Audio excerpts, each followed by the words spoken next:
오늘 야고보서 하는데 하기 전에 좀 그 은혜에 대해서 조금 더 나눌 거라 싶습니다.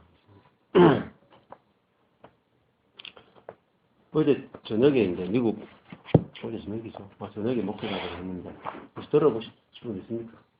아직 못 들어보셨죠? 여기 이제 은혜의 비밀이란 그 책이 이게 그 사실은 보통 책이 아니거든요. 은혜의 비밀이라는 책이 이 책을 이제 제가 많은 사람들한테 소개는 하는데 읽고도 이해하기가 엄청 어렵습니다. 사실 이 은혜의 비밀이라는 책 자체가 저도 이 스티브 맥베이를 막 10년도 안 지가 10년도 넘었거든요. 10년도 넘었는데 이분이 쓰는 글의 내용을 정말로 이렇게 파악하기가 쉽지 않더라고요. 왜냐하면은 진짜 우리가 한국에서 또 우리가 교회 안에서 신앙생활을 이제 하는 데 있어서 진짜 은혜 안에서 살아본 적이 거의 없기 때문에 이해하기 좀 힘들어요. 그래서 이 책을 이제 제가 아는 부포에 계신 박희철 목사님도 이 스티브 맥베이를 만난 것이 한 15년도 넘거든요. 그런데 교회 안에서 자기가 너무너무 이 사람한테 반해가지고 교회 안에서 이거 자기가 설교도 해보고 강의도 해보고 다 해봤는데 무슨 내용인지 몰라. 본인이 모르신다고. 그래서 이제 심지어는 스티브 맥베이 책을 번역도 많이 했어요, 사람들이. 그래서 구미 공대에 있는 그 기독교 그러니까 교수님하고 또 이 스티브 맥베이 처음에 내게 주신 하나님의 은혜라는 책이 있어요. 그 책을 먼저 번역했거든요. 그래서 김석현 목사님도 추천서 쓰고 또 사랑에게 오정현 목사님 사모님인가 그분도 이렇게 또 참여하기도 하고 그렇게 해서 이 스티브 맥베이라는 분의 은혜에 관한 책이 한국에 번역돼 나온 지는 꽤 십몇 년이 지났는데 지금까지 이제 제가 만나본 사람 가운데 스티브 맥베이를 이해하는 사람을 거의 본 적이 없어요. 왜냐면 저도 저희 교회에서 강의해봐도 몰랐거든요. 그래서 이 스티브 맥베이가 은혜의 영성을 사실은 발견했는 그 근원이 어디에 있냐면은 워치만 리에 있어요. 워치만 리의 책을 읽고 은혜를 깊이 이제 깨달았는데 그렇다고 해서 또 워치만 리와 똑같진 않아. 그래서 이제 지금 지방교회 사람들이 워치만 리를 그대로 닮아가고 있지만 또 지방교회 사람도 워치만 리를 다 이해했느냐? 또 그것도 아니에요. 그분들은 맨날 워치만 리를 이야기하는데 또 다 이해했느냐? 그렇지도 않아요. 그리고 워치만 리가 영향을 끼친 사람이 대단히 많습니다. 많은데 그 중에 또 누가 있냐면 진 에드워즈라고 세왕 이야기를 써낸 사람. 우리나라에 그분 책이 거의 한 20몇 권이 번역되어 있어요. 굉장히 많이 번역되어 있어요. 근데 진 에드워즈도 워치만 리의 영향을 어마어마하게 많이 받았어요. 근데 풀어나가는 것이 진 에드워즈도 복음을 풀어나가는 것이 워치만 리와 다르고 스티브 맥베이도 복음을 푸는 것이 워치만 리와 달라요. 근데 공통점은 은혜라고 하는 공통점이 있고 그리고 이제 공통점이 이제 생명이라고 하는 데 있어요. 생명이라는 것이 이제 부활 생명이라고 이제 우리 속에 예수가 들어와서 생명이 되어 사는 것을 부활 생명이라 그래요. 그래서 우리 보통 예수 믿고 나서 내가 주님을 위해 사는 거로 생각하잖아요. 근데 그렇지 않고 신앙생활은 내가 주님을 위해 사는 것이 아니고 나는 죽고 내 안에 예수가 사는 것. 그거를 이제 신앙의 본질로 잡아냅니다. 근데 그렇게 그거를 내가 죽고 예수가 사는 갈라디아서 2장 20절을 깊이 이해한 사람이 그렇게 많지가 않아요. 내가 죽고 예수가 산다 그러는데 자세히 보면은 내가 예수를 위해 사는 정도에 다 그쳐요. 대부분의 저자들이. 그리고 또 거기에 관련된 책이 로이 햇손 하는 사람이 있어요. 로이 햇손. 근데 그분의 책이 한국에 번역이 많이 돼 있고 그분의 책을 읽고 도움을 많이 받은 사람이 있어요. 근데 그분도 이제 내가 죽고 예수가 사는 쪽과 굉장히 근사하게 책을 써내는데 우리나라에 시리즈로 이렇게 번역이 되어 있습니다. 근데 읽어보면 좋지만은 항상 뭔가 뒤에 가보면 아쉬운 문제들이 굉장히 많이 있습니다. 그래서 이 은혜의 복음을 전하는 사람들이 많이 있는데 끝에 가면은 율법이 또 나오는 경우도 많이 있고 그 다음에 또 이 은혜가 이제 지식으로 끝나는 경우도 굉장히 많이 있습니다. 그래서 그 뭘 보면 알 수 있느냐? 그 마지막에 열매를 보면 알 수 있어요. 열매. 결국은 그 예수님도 산상수훈에서 열매를 보면 안다. 그렇잖아요. 근데 그 열매가 뭐냐? 이제 이거를 아는 것이 중요한데 오늘 이제 그 열매라고 하는 게 뭐냐? 네, 그런 부분들을 좀 이제 나눌 텐데 교회에서 오래 생활했는데 사실은 교회를 몰라요. 제가 온누리 교회 처음에 그 세미나 하윤계 목사님이 처음에 막 교회가 부흥할 때 제가 온누리 교회 딱 가보고 충격받은 것이 제가 지금까지 다닌 교회들은 교회가 아니네. 이름은 교회인데 교회가 아니었구나 이런 생각이 확 오더라고요. 그러면서 내가 교회란 무엇인가 한 번도 생각해 본 적이 없던 거예요, 제가. 근데 하윤계 목사님이 그 사역 세미나 하면서 교회란 무엇인가 가지고 이제 강의를 딱 하는데 제가 정말 충격받았어요. 그리고 그 하윤계 목사는 자기 평생에 교회란 무엇인가라는 그 타이틀을 가지고 고민을 했더라고요. 그래서 제가 엄청난 충격을 받고 그때부터 이제 교회가 무엇인지 제가 파헤치기 시작하고 관심을 굉장히 많은 목회하는 관심이 그냥 교회를 성장시키는 것이 아니라 이제 성경이 나오는 그 교회를 발견하는데 이제 관심을 다 기울였죠.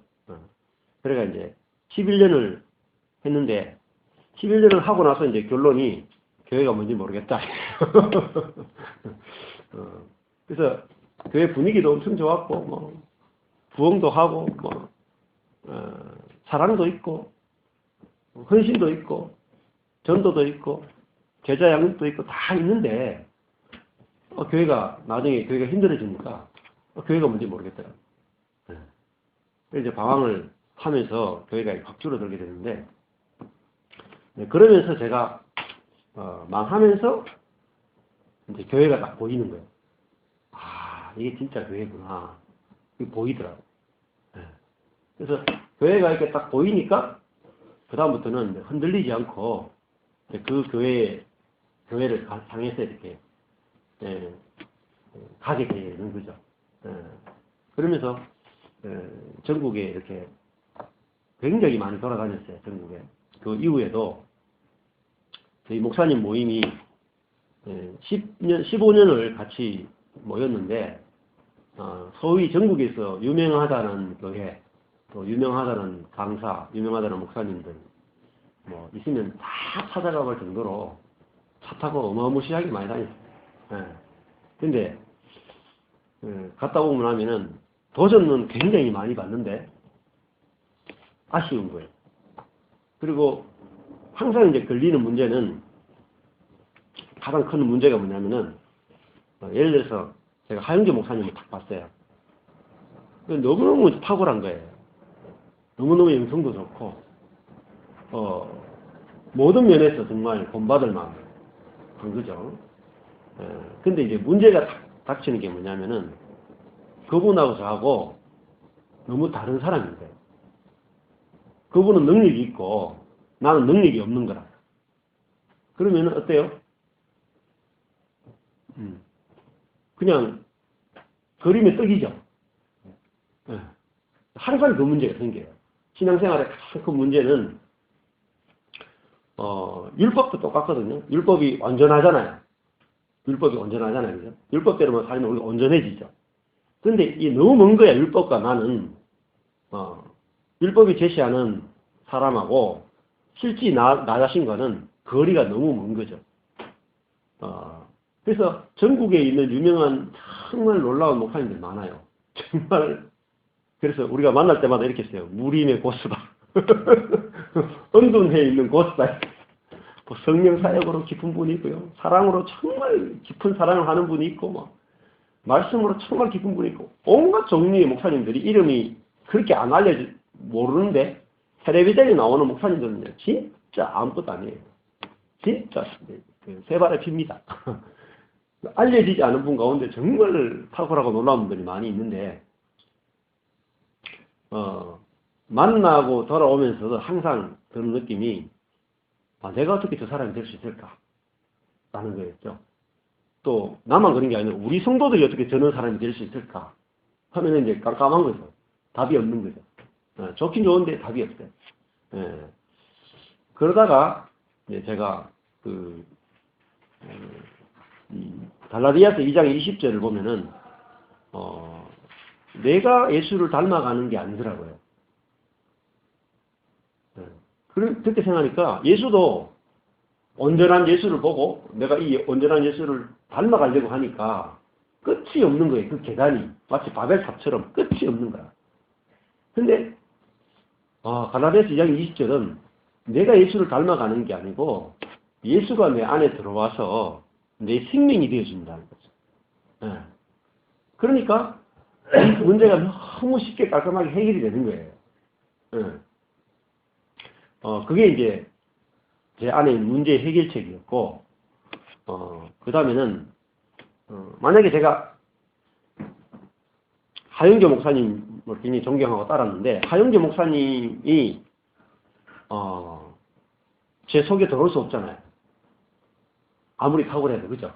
존경스럽고 막 이래도, 그분이 내 속에 들어올 수가 없어요. 그렇기 때문에 어쩔 수 없이 내가 그분을 닮아가는 수밖에 없어요. 근데 그것이 신앙의 고민이었는데, 그래서 하영재 목사님이 세미나를 하면서 수많은 목회자들을 불러가지고 어마어마하게 영향력을 끼쳤거든요. 근데 도전도 많이 받고 위로도 받고 저 같은 경우도 가서 엄청난 위로를 받고 도전을 받고 그렇게 했는데 우리 교회 성도도 다 데려갔어요. 대구에 차 대절해가지고 1년에 세미나 있을 때마다 2번, 3번씩 다 데려가서 도전받고 막 감동받고 와서 막 우리도 저렇게 하자 그러고 막 엄청나게 많이 했거든요. 근데 이제 가다가 보니까 이제 정말 가랑이가 찢어지더라고요. 안 되더라고요. 도저히 따라갈 수가 없어요. 그래서 또 그 중에 근데 뭐 하영재 목사님은 또 비슷하게 조금 흉내가 낼 수 있는데 가장 따라가기 힘든 분이 누구냐면은 세자르 카스텔라노스라는 목사님이 있어요. 들어보셨어요 혹시? 못 들어봤어요? 그럼 신앙생활이 안 되는데 세자르 카스텔라노스 목사님은 교인이 60만 명 정도 돼요. 콜롬비아 그 교회인데 그 교회는 이제 그 G12라는 교회예요. 담임 목사 밑에 12명의 남자 그 제자가 있고 사모님 밑에 여자 제자가 12명이 있어요. 그 12명은 또 12명, 12명은 12명 이렇게 계단처럼 그렇게 제자 훈련을 하는데 60만 명이에요. 그래가지고 이제 그 G12를 저희 교회가 했거든요. 그러면서 이왕 뭐 본받으려면은 하영의 목사가 본받아야 되겠나. 이왕 본받으려면 60만 명 되는 저 세자르 카스텔라노스 목사님을 본받아야지 했거든요. 실제로 그 교회에 가보면 MCI 교회 세자르 카스텔라노스 목사님 교회에 가보면 그 수련회들이 있어요. 그러니까 리더십 수련회 1, 2가 있는데 그 수련회에 들어가면요 사람들이 어마어마하게 바뀝니다. 정말로 삶의 변화가 어마어마하게 일어나요. 귀신 떠나가고 막 내적 치유되고 막 성령 세례 받고 그것이 한 사람이 그 교회에 들어가면 1년 안에 다 일어나요. 오래 기다릴 필요 없어요. 딱 1년 안에 프로그램 안에 1년만 딱 지나고 나면 사람들이 완전히 뒤집어져가 나오는 거예요. 마치 공장처럼.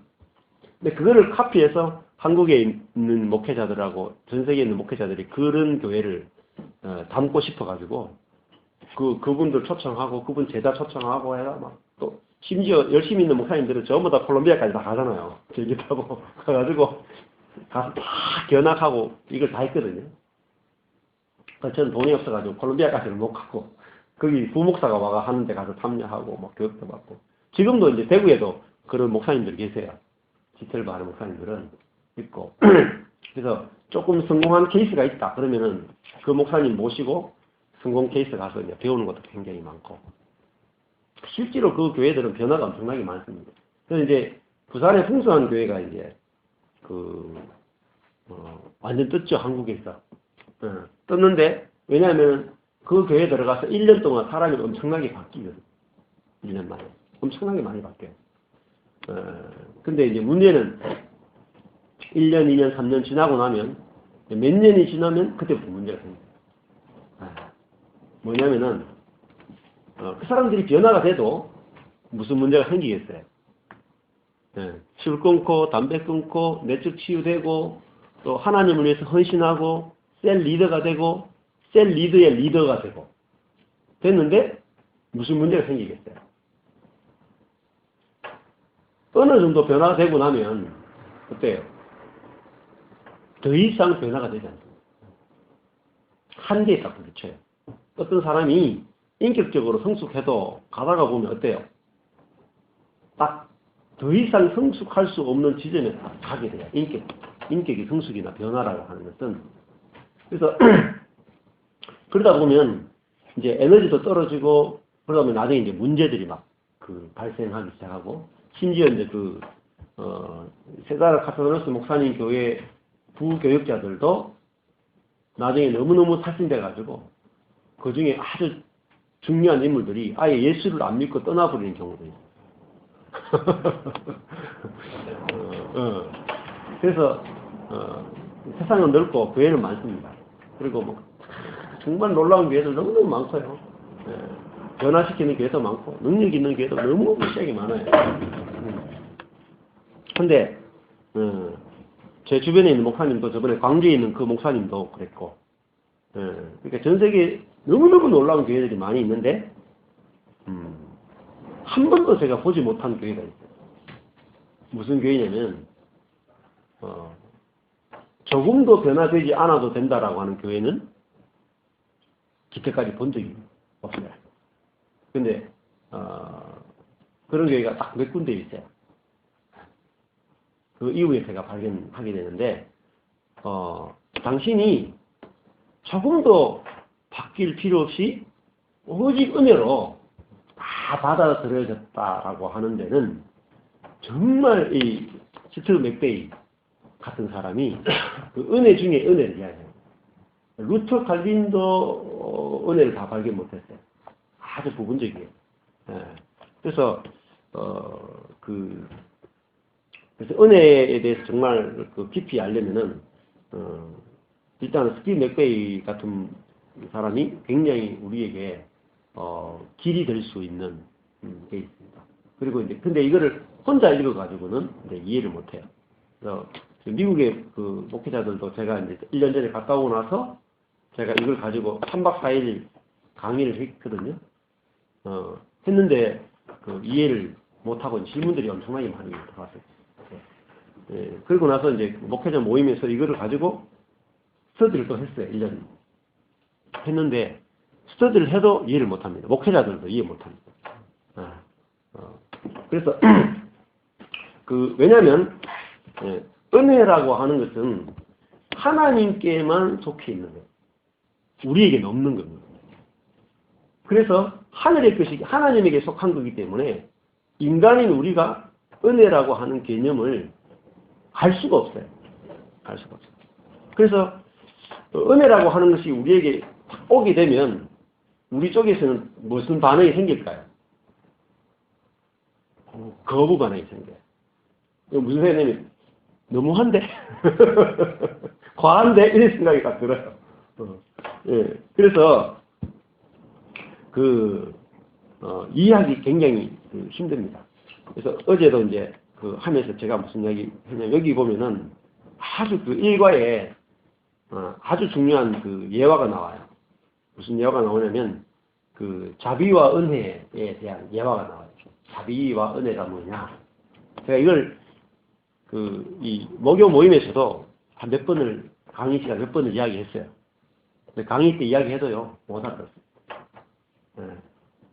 못 알아들어요. 그래서 여러 번 들어야지 조금 이제 감이 들어와요. 무슨, 이 스넉베이가 무슨 일과, 처음에 일과가 제일 중요하거든요. 제일 먼저 무슨 얘기냐면은, 자기가 이제, 차를 몰고 가는데, 과속을 한 거예요. 그러면 이제 경찰관이 착 불러가지고, 스티커를 이제 딱 끊는 거죠. 그러면 이제, 어떻게 하겠어요? 자기 이제, 이 운전면허증을 딱 보여주니까, 보면서 이제 이야기하는데, 자기가, 내가 지금 목사로서 지금 목회 활동 중인데, 내가 지금 신방할 일이 있어서 바빠서 좀 과속을 했다. 정말 미안하다. 그러니까, 나에게, 자비를 좀 베풀어 달라. 이렇게 이야기했어요. 그러니까 경찰관이, 목사님, 참 바쁜데 참 수고 많아 했습니다. 하면서 제가 이분만큼은 다 드리겠습니다. 하고 이제 자비를 베풀었어요. 스티커를 안 끄는 거죠. 자, 그래서 이제 자비를 얻었죠. 근데 이제 다른 사람들이 목사님 참 은혜를 입었네요. 이렇게 이야기하는 거예요. 그랬더니 목사님 뭐라냐면 은혜를 입은 건 아니고 자비만 입었다고 이렇게 하는 말이, 은혜를 입으려면은 어떻게 해야 되냐면, 은혜는 자비를 능가하는데, 은혜라고 하는 건 뭐냐면, 그분이 목사님 목회한다고 바쁘시죠. 보니까 계기판을 딱 보니까 기름이 딱 떨어진다 그래. 그래가지고 경찰관이 $100짜리 지폐를 탁 냈더니, 목사님 가시는데 신방하는데 도움 되시라고 $100 기름 넣으세요 하고 안녕히 가세요 이렇게 하는 거를 그레이스라고 해요. 그레이스. 그러면은 우리가 은혜라고 하는 것은, 자비와 은혜는 우리가 죄를 지으면, 그러니까 과속이 죄잖아요. 그러면 죄를 지으면 우리는 뭐가 온다고 생각해요? 벌이 온다고 생각하죠. 그죠? 그래서 그렇게 가르치잖아요. 죄를 지으면은 벌을 받으니까 빨리 회개하고 빨리 돌이켜라, 고쳐라 이렇게 말하죠. 근데 스티븐 베이는 그렇게 말 안 했고, 죄를 지으면 뭐가 와요? 처음에 멀시, 그죠? 자비가 오잖아요. 죄를 지어도 패스, 용서가 되어지죠. 자동적으로 용서가 되어진단 말이에요. 또 두 번째, 용서가 아니고 뭐가 옵니까? 은혜가 온단 말이에요. 그럼 이거 율법하고 완전 다르죠? 율법은 네가 순종하면 복을 주고 불순종하면 저주가 온다는 것이 율법이죠. 그래서 율법과 은혜는 완전히 다른 개념입니다. 그래서 성경 안에서 율법이냐 은혜냐 이 관계를 설명하는 분들이, 신학자들이 설명하려고 굉장히 노력을 많이 해요. 율법이냐 은혜냐. 근데 이거를 정말 제대로 풀어내는 사람이 정말 극소수입니다. 잘 풀 수가 없어요. 너무너무 어려운 주제이기 때문에 신학자들도 엄청나게 해석이 많고 다양합니다. 근데 이거를 성도들이 공부해가지고 이거를 파악을 못해요. 그래서 자기가 살아보고 체험해보면 경험되어 질 수 있습니다. 그래서 이 큰 차이인데, 예를 들어서 누가복음 이제 15장에 가보면 두 아들의 비유가 나오잖아요. 탕자 비유가 굉장히 성경에서 진짜 중요한 비유 중에 하나입니다. 그러면은 탕자가 죄를 짓죠. 그죠? 아버지 유산을 다 물려받아서 죄를 짓잖아요. 죄를 짓는데 아들이 돌아오는데 사실은 아들은 회개하려고 돌아오지는 않습니다. 잘 읽어보세요. 읽어보면은 자기가 정말 아버지를 대적했고 정말 내가 잘못했다. 아버지한테 가서 내가 싹싹 빌어야지. 이렇게 오진 않거든요. 그냥 왜 돌아오냐면 먹을 게 없어가지고. 먹을 게 없어가지고. 가서 내가 아버지 집에 가서 내가 일해서 내가 갚고 또 내가 내 먹고 살고 싶다. 그래서 돌아오는 거죠. 근데 아버지는 어떻습니까? 그 아들이 회개도 안 했는데 받아주고 씻어주고 신발을 신기고 가락지를 끼우고 옷을 입히죠. 네. 그러니까 죄를 지었는데 뭘 받느냐면 용서는 기본이고 오히려 상속을 받죠. 네. 그걸 이제 넘치는 은혜라고 말하는 거죠. 그래서 그걸 그 책을 써낸 사람이 요즘 미국에 제일 잘 나가는 목사 있죠. 탕부 하나님 쓴 사람. 예, 예. 뭐라고 누구라고? 예, 팀 켈러 목사. 탕부 하나님. 그 팀 켈러 목사가 그래도 복음을 나름대로는 깊이 좀 이해했어요. 예. 그래서 팀 켈러 목사가 탕부 하나님이라는 책을 썼는데 꼭 읽어볼 필요가 있어요. 예. 탕부요. 예, 탕부 하나님.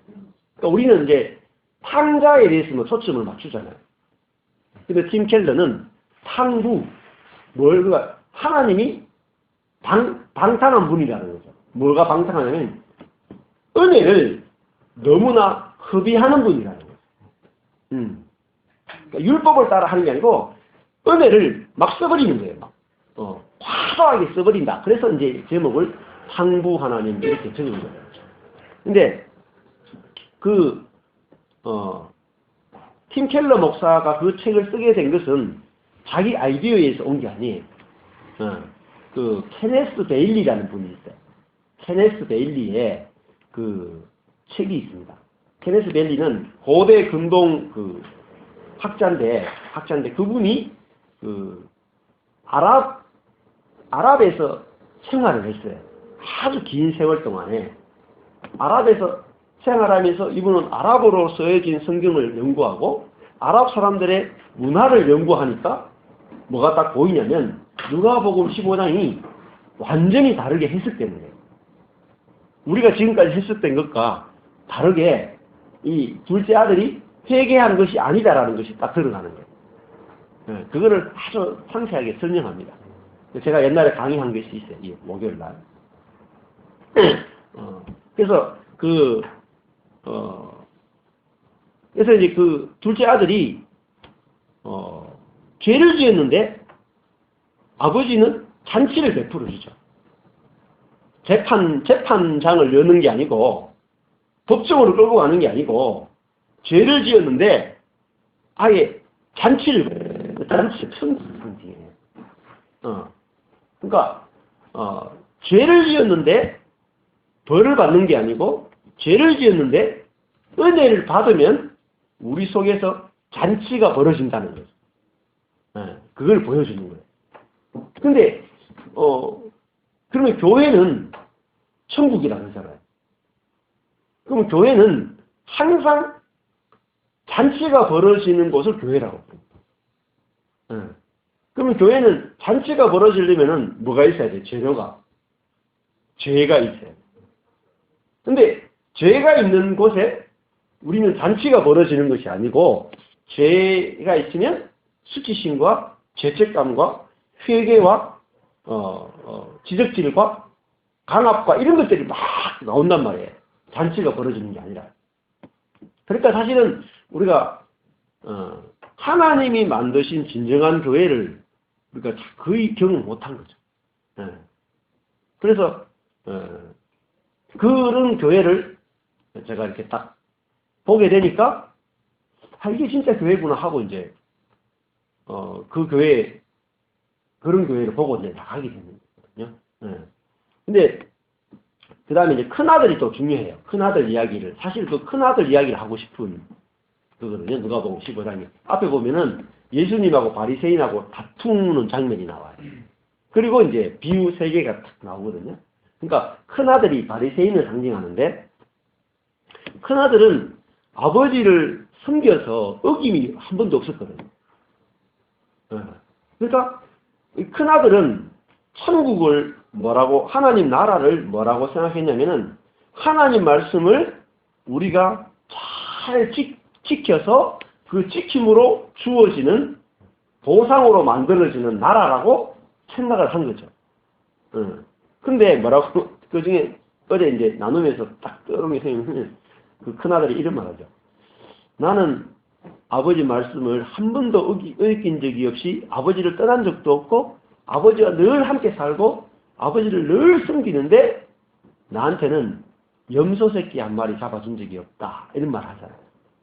그럼 다른 말 하면 한 번도 나를 위해서는 잔치를 베푼 적이 없다라는 거죠. 그죠? 그러니까 다른 말 하면 자기는 한 번도 하나님과 함께 살고 있는데 자기 속에서 한 번도 잔치가 벌어진 적이 없다는 거예요. 그러니까 아버지가 뭐라고 말하냐면은 야,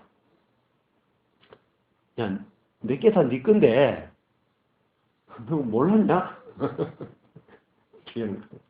내게 다 네 거야. 큰아들이 지금까지 무슨 짓 했냐면 미친 짓 한 거죠. 자, 아버지가 아들한테 상속을 줄 때는 왜 줍니까? 예. 줄 때 아들이 말을 잘 듣거나 일을 열심히 했기 때문에 상속을 합니까? 그냥 줍니까? 그냥 주게 돼 있어요. 아버지가 아들한테 줄 때는 자기의 모든 것, 그러니까 아버지가 갖고 있는 모든 것이 뭐냐면은 아버지의 사랑, 아버지의 은혜, 그죠? 아버지의 축복, 아버지의 부요함, 이 모든 것들을 아들한테 아들이기 때문에 거저 준단 말이에요. 근데 큰아들은 거저 주는 그 은혜의 세계에 대해서 몰랐기 때문에 한 번도 자기 속에서 잔치가 벌어진 적이 없다는 거예요.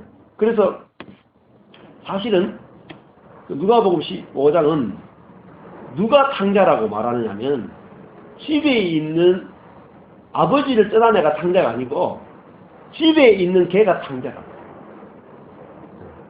지금까지 우리가 성경 해석을 잘못한 거죠. 반대로 한 거죠.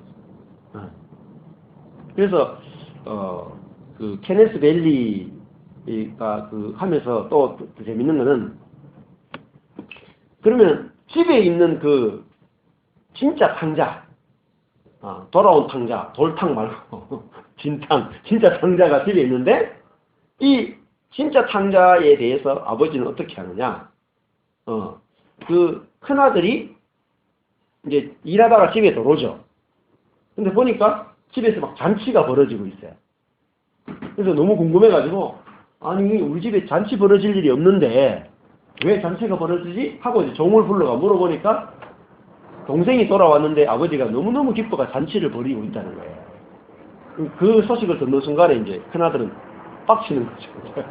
빡쳐가지고 안 들어가는 거예요. 잔치에 안 들어가요.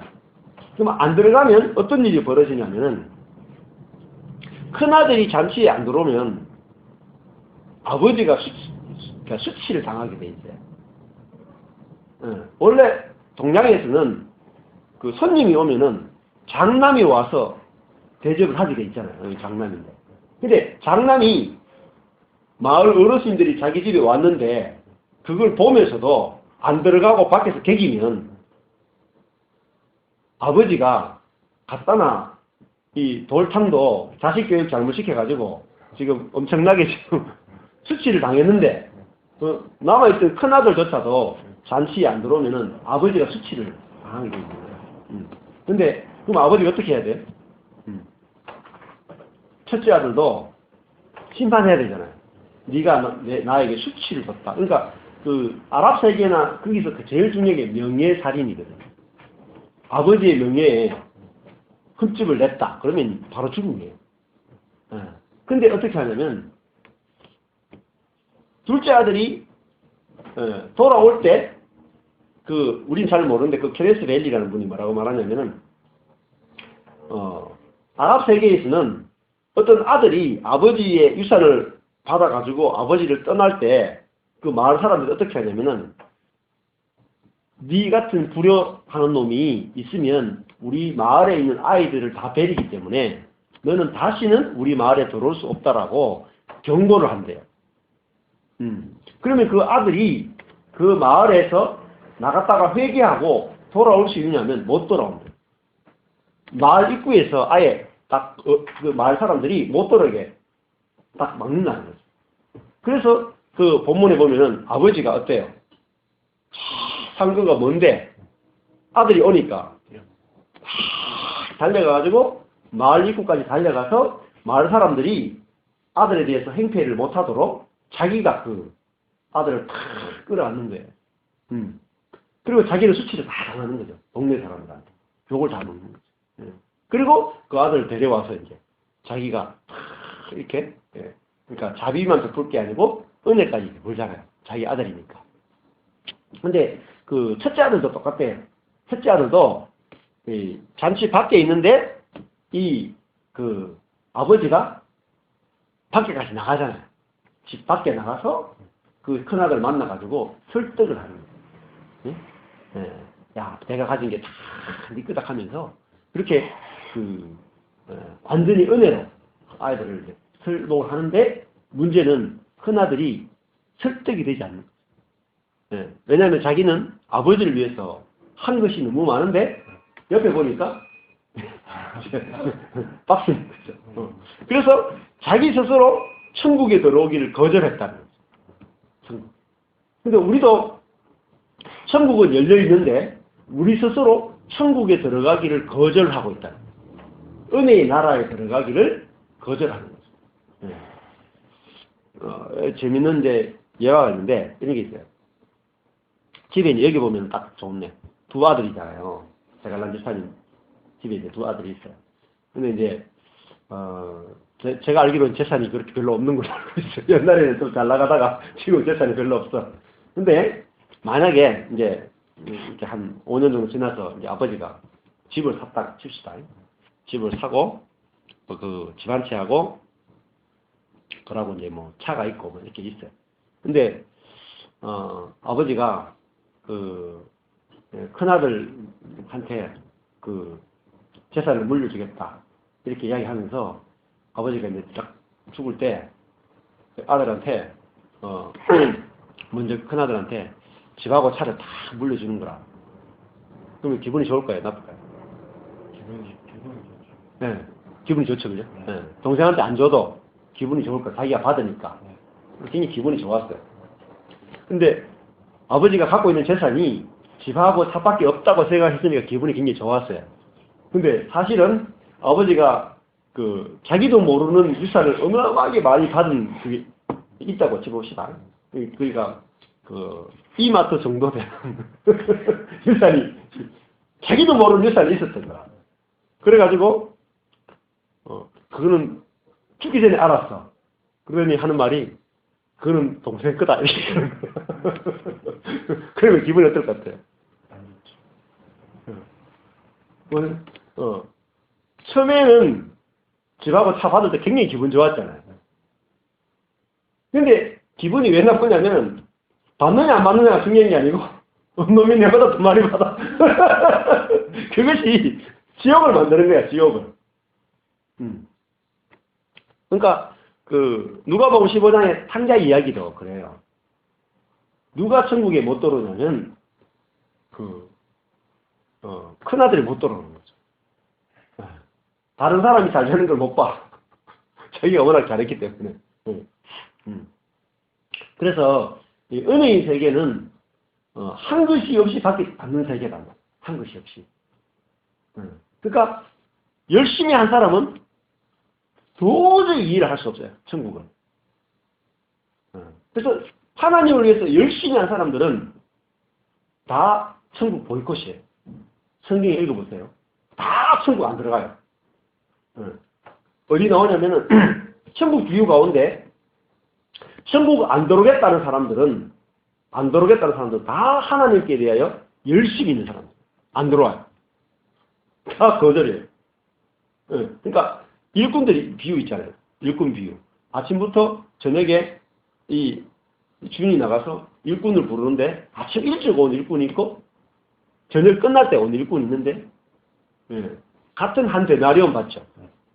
근데 누가 빡치냐면 일찍 온 사람들이 다 빡치가 안 들어오는 거예요. 예. 그리고 또 마태복음 비유, 마태복음 22장, 23장 가보면은 어제 같이 나눔했는데도 보면은 천국 잔치에 초청하잖아요. 초청할 때 제일 먼저 누구를 부르냐면은 큰아들부터 불러요. 그러니까 바리새인, 서기관, 제사장, 하나님을 위해서 열심히 있는 사람들을 천국으로 초청해요. 제일 먼저. 근데 전부 다 자기 밭을, 자기 소, 자기 것이 많기 때문에 아무도 안 들어온다. 네. 그리고 천국에 들어오라고 했던 그 많은 선지자들과 예수를 죽여버려요. 그래서 그 임금이 화가 나가지고 군대를 풀어가지고 천국에 들어올 조건이 됐던 사람들 다 죽여버려요. 그리고 이제 누구를 부르냐면 천국에 들어올 조건이 안 되는 길거리에 있는 악한 것이건 선한 것이건 상관없이 들어오라고 하는 거예요. 상관없이. 예. 그랬을 때 그 천국에 들어갈 조건이 안 되는 사람들이 막 천국으로 들어오는 거예요. 예. 그래서 그 천국에 대한 하나님 나라에 대한 비유들을 읽어보시면은 하나님 나라가 그 진짜로 은혜로만 그 만들어진 나라라는 것을 우리가 이제 확실하게 이제 볼 수 있습니다. 그래서 이 은혜를 아는 것이 우리 신앙생활의 거의 전부라고도 할 수 있습니다. 그러면은 이 은혜를 다른 말로 하면 사랑이라고 우리가 부를 수 있어요. 사랑. 그러면 그리스도인인 내 속에서 이제 이 교회 생활 저희들이 오래 했잖아요. 신앙생활도 오래 하고 교회도 오래 다녔잖아요. 근데 왜 사랑이 안 나올까? 왜 사랑이 안 나올까? 가족 안에서 또 내가 어떤 교회 안에서 누군가를 만났을 때 왜 사랑이 안 나오는가? 그 이유는 내가 사랑이라고 하는 것을 받아본 적이 없단 말이에요.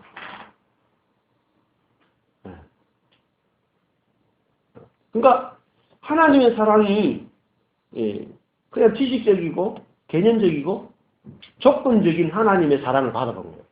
하나님조차도 조건적으로 나를 사랑하는 분으로 내가 인식이 돼 있고 그러니까 내가 아무리 노력해도 내 속에서는 형제를 볼 때 심지어 내 자녀를 볼 때도 조건적인 사랑밖에 안 나가는 거예요. 내가 예수를 아무리 믿고 아무리 성령의 세례를 받고 아무리 성경을 열심히 암송을 해도 내가 내 자식 보는데도 내 자식조차도 조건적 사랑이 나가는 거예요. 그렇게 아무리 제자 훈련 받아도 안 되는 거예요. 그 말은 하나님이 은혜의 하나님인 것을 우리가 제대로 안 적이 없고 그 은혜라 하는 것을 맛본 적이 제대로 없다. 그래서 이 부분이 이제 깨달아지는 것이 중요하고 그래야만 우리는 이제 사랑의 관계가 무엇인지 사랑을 받는다는 것이 무엇이고 사랑을 준다는 것이 무엇인지 이제 여기다 눈을 뜨게 된다는 거죠. 그래서 이 부분이 아주 중요합니다. 그래서 생활 속에서 아까 전에 이제 그 스피드 몇 배의 예를 이렇게 들었어요. 그러면 생활 속에서 우리가 교통경찰관이라고 생각해 보세요. 내가 교통경찰관이에요. 근데 누가 내한테 속도 위반이라고 하는 죄를 지었어요. 네. 그러면 우리가 셋 중에 하나겠죠. 첫 번째, 스티커를 끊는다. 두 번째, 벌금을 면제해주는 자비를 베푼다. 세 번째, 10만 원 찔러주는 은혜를 베푼다. 셋 중에 하나예요. 네. 우리는 어느 것으로 사는 것 같아요? 1번을 하지만 2번을 해야 된다고 알고 있어요. 그렇죠.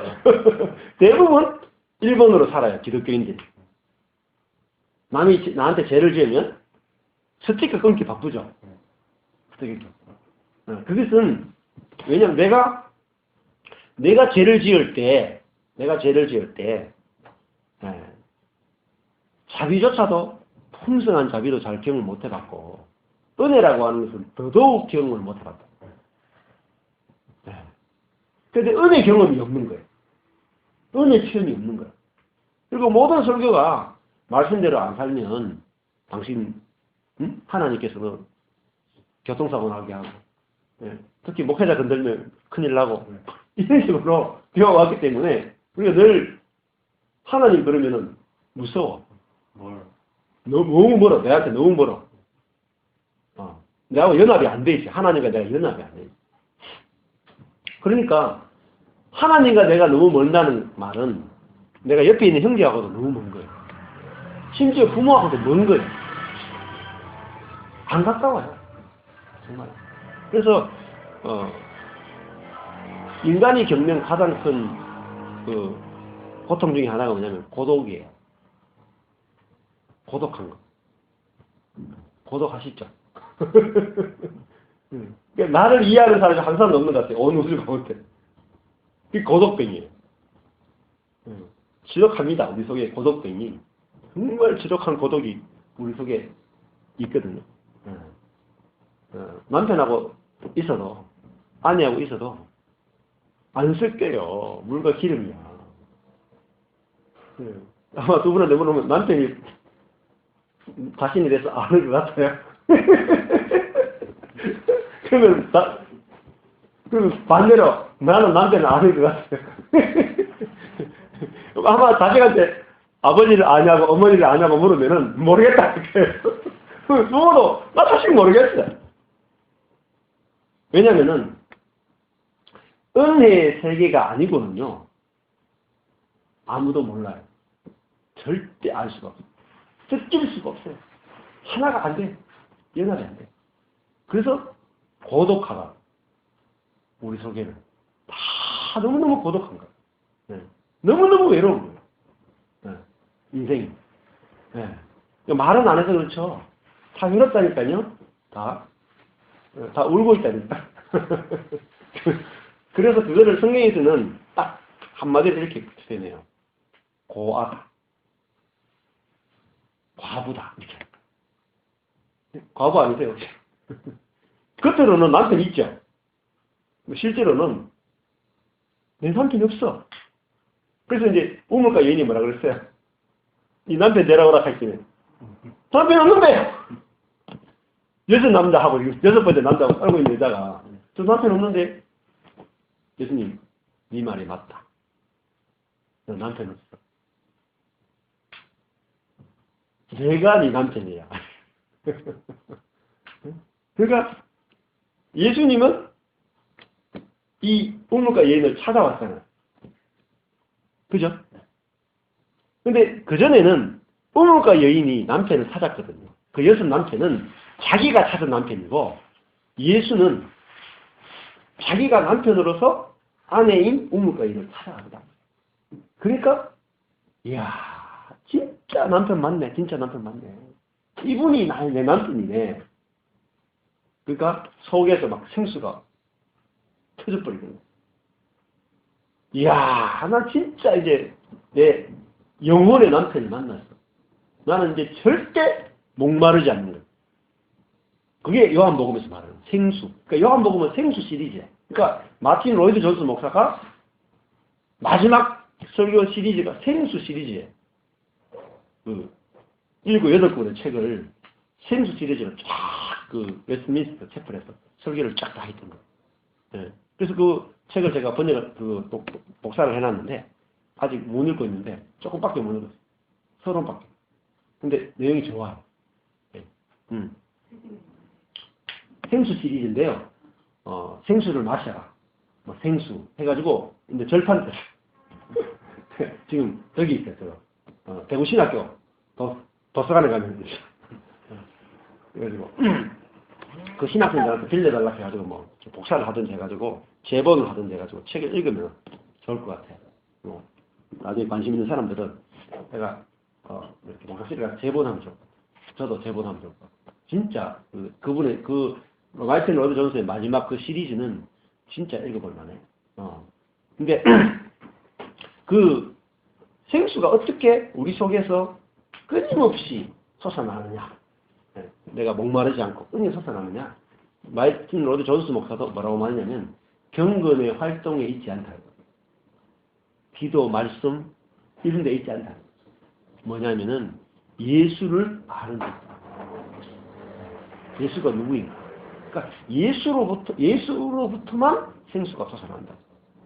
예수가 누구인지를 알면 그걸 통해서 생수가 솟아나지 기도와 말씀에 전념한다고 생수가 안 솟아나는 거예요. 그 마틴 로즈가 다 해보고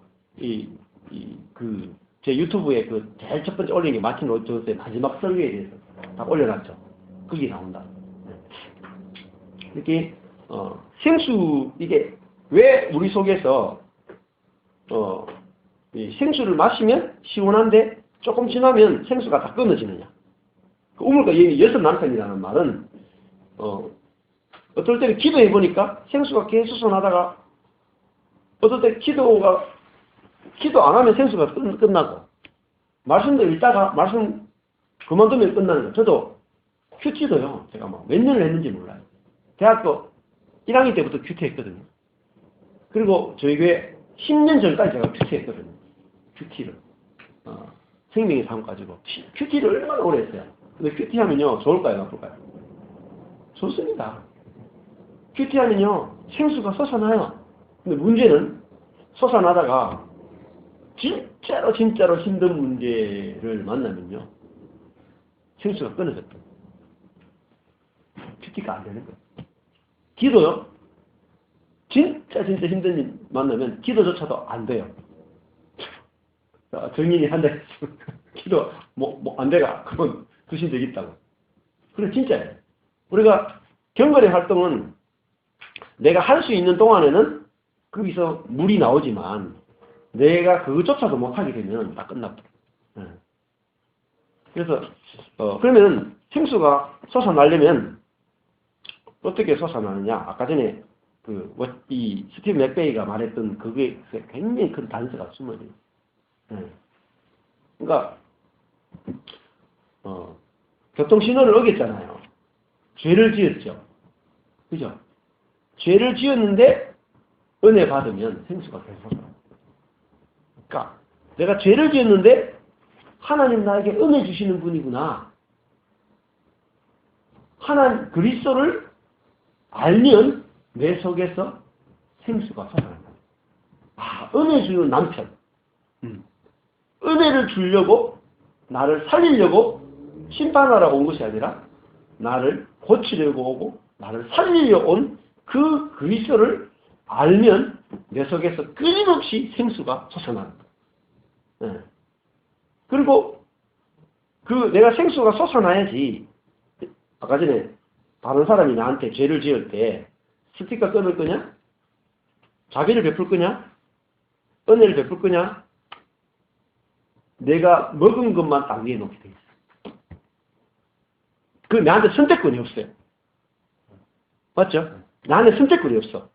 그러니까 내가 스티커를 하나님으로부터 스티커를 딱 끊겼으면 나도 다른 사람한테 스티커를 딱 끊는 그러니까 선택권이 나한테 없어. 그걸 뭐라고 해요? 그걸 밭이라 그래요. 밭은 뿌리 씨앗만 열매를 맺어. 그럼 내가 하나님으로부터 내가 스티커를 끊겨 있으면 나는 반드시 다른 사람한테 늘 스티커를 끊게 돼 있고 하나님으로부터 내가 자비를 받았으면 항상 내가 저절로 자비가 나가게 돼 있고 하나님으로부터 은혜를 받았으면 나도 다른 사람에게 은혜를 흘려보내는 그게 뭐죠? 그게 복이에요. 아브라함한테 너는 복이 되라 이렇게 말하죠. 그 복이 뭐냐면 하나님의 형상인 거죠. 우리가 하나님으로부터 받은 것을 그대로 흘려보내는 복의 통로가 된단 말이에요. 그러니까 내가 하나님으로부터 무엇을 받았느냐가 내가 사람에게 무엇을 메워놓을 수 있느냐. 그걸 다른 말로 하면 제사장이라고 하는 거예요. 중보자. 우리가 그런 사실은 어마어마한 그런 위치에 있단 말이에요. 내가 하나님을 드러낼 거냐 사단을 드러낼 거냐라고 하는 그 중심에, 우주의 중심에 누가 있냐면 우리 자신이 있죠. 내 자신이. 거기서 인간의 존엄성이 나오는 거예요. 야, 내가 뭐 좋은 직장을 가졌느냐, 뭐 내가 좋은 외모를 가졌느냐, 능력이 있느냐 없느냐, 여기서 존엄성이 결정되는 게 아니라 나의 존엄성은 하나님으로부터 받은 것을 그대로 내놓을 수 있는 존재, 여기에 존엄성이 있단 말이에요. 모든 사람이 사실 다 존엄한 거죠. 모든 사람이 하나님으로부터 받은 것을 그대로 내놓을 수 있는 존재. 예? 그렇게 우리는 지음받았다. 그래서 이것이 그 하나님 우리 주신 은혜인데, 그러면 이웃 사랑이 뭡니까? 우리가 형제 사랑이 뭐죠? 내가 노력해서 사랑하는 것은 다 가짜예요. 자식 사랑도요, 노력해서 하는 건 다 가짜입니다. 진짜로. 뭐예요? 하나님으로부터 받은 것을 흘려보내는 것만을 사랑이라. 사랑. 근데 이 받는 것은요, 사실은 너무너무 쉬워요, 받는 거. 근데 은혜가 무엇인지 알면 은혜를 그대로 받을 수 있어요. 근데 우리 속에 이미 태어날 때 율법이라는 놈이 딱 장착돼가 태어나기 때문에 은혜를 본능적으로 거절한다. 그래서 말씀을 통해서 우리 속에서 은혜를 거절하는 이것을 무너뜨리는 것을 자아파세라고 해요. 이걸 자기 부인이라고 그래요. 그래서 이걸 통해서 우리가 내 자신 속에 있는 자기 의와 자기 자랑이 하나님께서 부서뜨리는 만큼 우리 속에서 이제 그 은혜와 생명이 막 이제 경험되어지고 흘려보낼 수 있다. 그래서 이런 세계로 하나님께서 우리를 초청하시고 또 부르시고 또 잔치 가운데로 우리를 부르시고 계시다는 것입니다. 예. 잠시 쉬었다가